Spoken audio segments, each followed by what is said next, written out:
একদিন আজরাইলকে জিজ্ঞেস করলেন, হে আজরাইল, বনি আদমের রূহগুলো তুমি কবজ করেছো, দায়িত্ব তোমার। হে আজরাইল, তুমি আমারে জানাও না ওই বনি আদমের মধ্যে কোন কোন রূহ কবজ করতে তোমার অনেক কষ্ট হয়েছিল?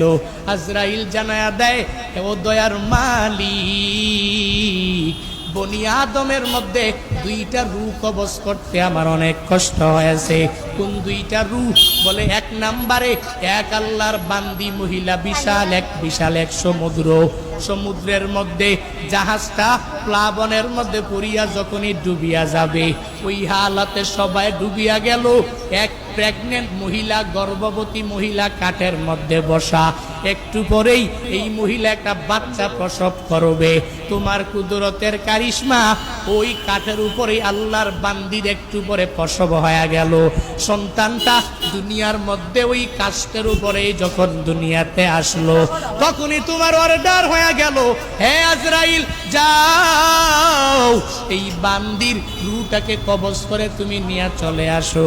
আমি যখন ওই কাঠের উপরে ঝুলন্ত ওই মহিলার রূহটাকে কবজ করার জন্য যখন আমি চলে গেলাম, আমার মনের মধ্যে অনেক কষ্ট ওই সময়ে লেগেছিল। কারণ কি আল্লাহ জানেন না? কারণ হলো এই কাঠের মধ্যে যে এই বান্দি সন্তানটা, ওই সন্তানের কি উপায় হবে? কই যাবে? কারণ দুনিয়াতে তার মা থাকবে না। মা ছাড়া সন্তানেরা যেই পরিমাণ পাগল পারা হয়ে যাবে, হে বান্দারা, ওই হসপিটালের বেডের মধ্যে গিয়া দেখবেন, ওই জায়গার মধ্যে কত মায়েরা ডেলিভারির সময়ে দুনিয়া থেকে বিদায় নিয়ে চলে গেল। সন্তানেরা কত কষ্ট করে লালিত পালিত হয়ে গেল, কারণ দুনিয়াতে মা নাই। মা ছাড়া সন্তানটা দুনিয়াতে টিকে থাকতে পারে না। 70 বছরের ওই মুরব্বী নিজের মা হারাইয়া কান্দে, চোখের পানি ফালায়া, ওই বাবা হারাইয়া কান্দে। কারণ বান্দা তো জানে আমার নাতি নাতনির অভাব নাই, এই দুনিয়াতে আমার ছেলের অভাব নাই, এই দুনিয়াতে আমি সব কিছু দুনিয়াতে পাইয়া গেলাম, এখন আমার কোনো কিছুর অভাব নাই।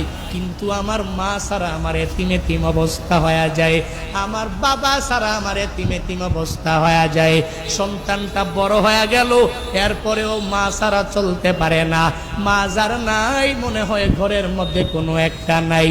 যার বাবা নাই, ওই বান্দা পূর্ণাঙ্গভাবে বলতে পারে মনে হয় ঘরের মধ্যে টাকা আছে, সন্তানেরা আছে, বউ আছে, স্ত্রী আছে, পুত্রবধূ আছে, বাবা নাই, মানে ঘরের মধ্যে কোনো একটা মানিক নাই। ওই যে মহিলাটা বাচ্চা প্রসব করলো, আজরাইল বলে আল্লাহ, ওই মহিলার